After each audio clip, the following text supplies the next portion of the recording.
খুশি তো? রাজ্যে দিনের পর দিন কর্মসংস্থান কমছে আর বেকারত্বের সংখ্যা বেড়েই চলেছে। আপনারা খুশি তো? শিক্ষা ব্যবস্থায় ঘাটতি, স্বাস্থ্য ব্যবস্থায় গাফিলতি, না আছে স্কুল কলেজে পর্যাপ্ত শিক্ষক শিক্ষিকা, আর না আছে হাসপাতালে সুচিকিৎসা ব্যবস্থা। আপনারা খুশি তো? রেশন চুরি, ট্রিপল চুরির সাথে সাথে এখন আবার চাকরিতেও দুর্নীতি। বাট আপনারা খুশি তো?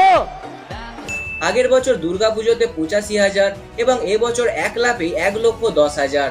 এমনিতেই পশ্চিমবঙ্গের উপর বর্তমানে দেনা রয়েছে 7.71 লক্ষ কোটি টাকা। পশ্চিমবঙ্গের প্রায় 45,000টি ক্লাবকে 1,10,000 টাকা করে এবারে দুর্গাপুজোতে ফান্ড হিসাবে দেওয়া হবে, যার টোটাল বাজেট দাঁড়াবে 495 কোটি টাকা। বাঙালির দুর্গাপুজোই শ্রেষ্ঠ।